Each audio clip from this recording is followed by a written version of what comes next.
Bonjour, nous sommes aujourd'hui en direct de chez Nicolas Fafiotte, créateur de mode lyonnais qu'on ne présente plus. Nicolas, donc, Bonjour. comment est née ta vocation pour la mode? Explique-moi un petit peu ton parcours. Voilà, parcours, je vais essayer de faire vite, mais parcours, j'ai fait S-Mode, on va dire. J'ai fini premier prix d'S-Mode. Un peu cancre au début. Voilà, je dessinais quand j'étais tout petit, depuis tout petit. Voilà, je voulais faire du dessin.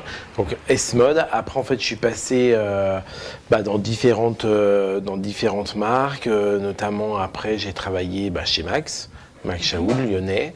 Après, je suis parti en haute couture parce que je voulais vraiment apprendre le travail du sur-mesure et de la vraie haute couture. Donc, du coup, je suis parti sur Paris. Et puis, en fait, j'ai monté ma boîte en décembre 2002. Donc, voilà. Tu as travaillé, je crois, chez Ungaro? Oui, c'est ça. C'est ça, si je suis bien renseignée. Chez Emmanuel Ungaro, c'est ça. Une telle maison, qu'est-ce que ça t'a apporté? T'en as retiré quoi comme expérience? Ouais, j'ai vraiment appris le travail d'une grande maison de couture. Ça veut dire que c'est vraiment avec des ateliers qui donnent tous les petits secrets de fabrication. Voilà, on était 50 en fait, il y a 50 ouvrières, il y avait 50 ouvrières chez Ungaro, donc 25 au flou, 25 au tailleur. Moi j'étais en partie style parce que j'ai pas forcément fait de la couture chez Ungaro, mais j'étais au bureau de style haute couture et c'est vrai qu'après être en contact avec un génie comme Monsieur Ungaro, on avance vite. Forcément on progresse, hein, c'est Ouais, sûr. c'est ça. Tu as choisi de t'installer à Lyon. Pourquoi Lyon et pas Paris? Alors en fait Lyon pour plusieurs raisons. Alors déjà parce que moi j'aime bien cette ville et c'est vrai que en fait par rapport à mon parcours, après avoir travaillé chez Ungaro, je suis revenu retravailler sur Lyon et c'est vrai qu'en fait mon premier choix, ça a été vraiment, j'ai construit ma vie ici, donc j'ai commencé à avoir mes amis. Après, la deuxième chose qui était importante pour moi, c'est que c'est vrai qu'en fait, on a accès à toutes les matières, à tous les ennoblisseurs en fait qui sont ici, donc beaucoup plus simple. Puis après, aujourd'hui, la mode, c'est pas que la France, c'est l'Italie, et que c'est très facile pour y aller aujourd'hui, quoi. Tu travailles comment? Est-ce que tu dessines tous tes croquis? Ouais, Quels moi sont je les matériaux dessine. que tu utilises? Comment ça fonctionne chez toi en fait? Alors en fait, moi je travaille vraiment sur. Je travaille pas sur des collections. En fait, moi je travaille sur des pièces, plutôt sur des pièces unies. Ça veut dire qu'en fait, moi j'ai vraiment pas un profil de distribuer mon produit. Je suis plutôt en fait à vraiment créer des pièces donc Sur uniques, mesure, parce que, voilà, sur mesure, uniques.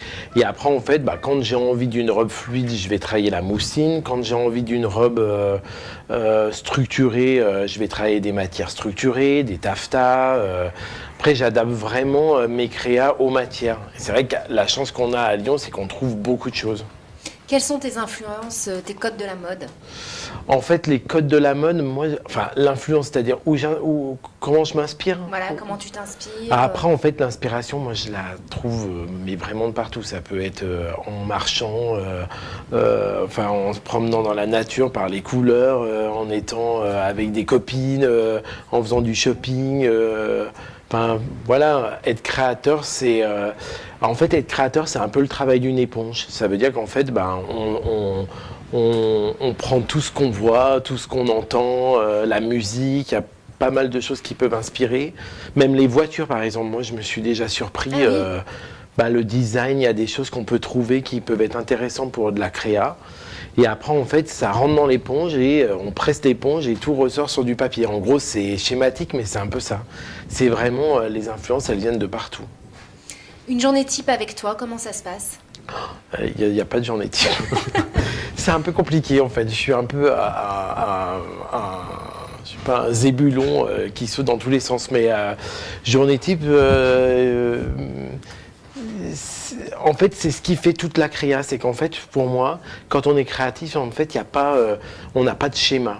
Ce qui est difficile pour les autres autour, parce que du coup, voilà, je suis assez zébulon dans tous mes états, mais une journée, ça peut être le travail de cliente, ça peut être une autre journée, ça peut être le travail de production où il faut vraiment fabriquer les robes. Donc, je suis avec les filles à l'atelier et en fait, je leur explique ou je les aide. Après, ça peut être aller acheter des tissus, ça peut être plein de choses, quoi. La touche Nicolas Fafiotte, tu la décrirais comment ? La touche Nicolas Fafiotte, on va dire qu'aujourd'hui, mon travail, il est vraiment d'aller dans la précision, d'être vraiment plutôt couture. Par exemple, aujourd'hui, c'est vrai que j'aimais beaucoup les choses assez extravagantes il y a quelques années. Aujourd'hui, je suis en train d'affiner mon travail et de le rendre plus précis. Par exemple, en fait, j'ai beaucoup plus d'affection pour des marques comme Yves Saint Laurent que je n'en avais avant. Enfin, avant, je préférais la couleur, l'extravagance de Christian Lacroix. Aujourd'hui, j'ai plutôt envie de travailler dans la précision. Voilà. Quels sont les designers haute couture d'ailleurs que tu affectionnes particulièrement ?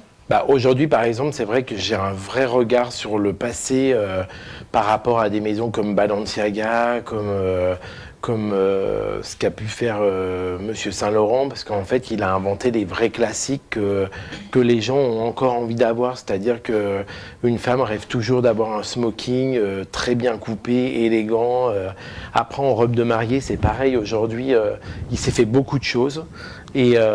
Et en fait, on est en train de revenir un peu... Enfin, moi, je trouve qu'on est en train de revenir à des vraies lignes, tout en ayant de l'originalité d'aujourd'hui. Hein, mais on reste à des intemporels, finalement. Ouais, quand même. Parce qu'une mariée, elle a envie d'un volume. Après, je dirais que mon travail aussi, c'est de...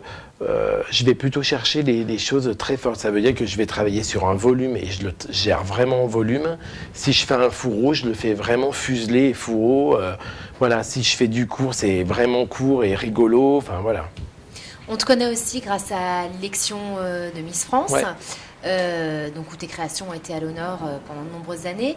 Qu'est-ce qu'une telle exposition médiatique t'a apporté au niveau national ? Alors en fait, au niveau national, ça m'a apporté une reconnaissance en fait, même par rapport à mes pairs entre guillemets, c'est-à-dire les gens qui m'ont appris mon métier, ils se sont dit voilà, il a grandi et c'est vrai que moi j'ai 36 ans et que d'être en national la première année, c'était à 32. C'était beau pour moi d'avoir une petite maison comme je suis, parce que nous, on a une petite structure, donc c'était bien pour moi. Après, ce que ça m'a apporté, c'est déjà de renforcer mon affinité que j'ai avec Sylvie, parce que Sylvie Tellier, c'est vraiment, voilà, aujourd'hui, ma complice. Enfin, voilà. Et puis après, c'est bien aussi d'avoir l'expérience des grosses chaînes comme TF1 ou des grosses sociétés comme Endemol, parce que du coup, on apprend pas mal de choses, quoi, on avance. Ta définition de l'élégance chez une femme ? L'élégance chez une femme, qu'est-ce que je pourrais répondre sur une femme pour l'élégance ? En fait, je dirais que la personne qui est élégante, en fait, elle le gère elle. C'est sa personnalité. Après, je pense qu'il ne faut pas être too much aujourd'hui. Enfin, faut pas en faire trop. Faut rester simple et je trouve que ça donne de l'élégance. Un trait de ton caractère ? Qu'est-ce que je pourrais dire sur mon gourmand, ça c'est sûr. Ça c'est assez terrible. Après, plutôt perfectionniste, c'est un peu chiant des fois.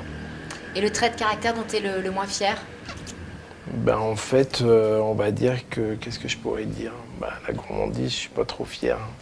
C'est chiant, à la fois une ça. qualité et un défaut ? Qualité et défaut, les deux en qualité et défaut. Je dirais qu'en fait, c'est ça. Je suis perfectionniste, donc c'est une qualité. Après, des fois, c'est un peu compliqué pour les gens qui m'entourent. Ouais, parce que je suis un peu intransigeant. Quels sont tes projets à venir ? Est-ce que tu as une réalisation ou une... Alors en fait là, en ce moment, je suis vraiment en train de travailler sur mes mariés de cet été. J'ai des super beaux projets, une mariée au Brésil. J'ai pas mal de clientes de l'étranger en plus. Et quand c'est comme ça, tu pars au Brésil, là, j'aimerais bien. Comment ? Ouais, ça va être sympa, je pense. Après, j'ai un très beau mariage au Maroc aussi cet été. Enfin voilà, des très beaux mariages. Donc tu voyages, quoi. Ouais, de plus en plus. Et puis après, j'ai de plus en plus de clientes, qui viennent de l'extérieur. Donc c'est super intéressant parce qu'après, il y a des cultures qui se mélangent. Enfin, voilà. Mais tu retournes toujours à Lyon. C'est ça, je suis bien ici. Merci Nicolas, j'ai vraiment été ravie de partager ce moment avec toi et je te souhaite bonne continuation. Allez, merci, vous aussi.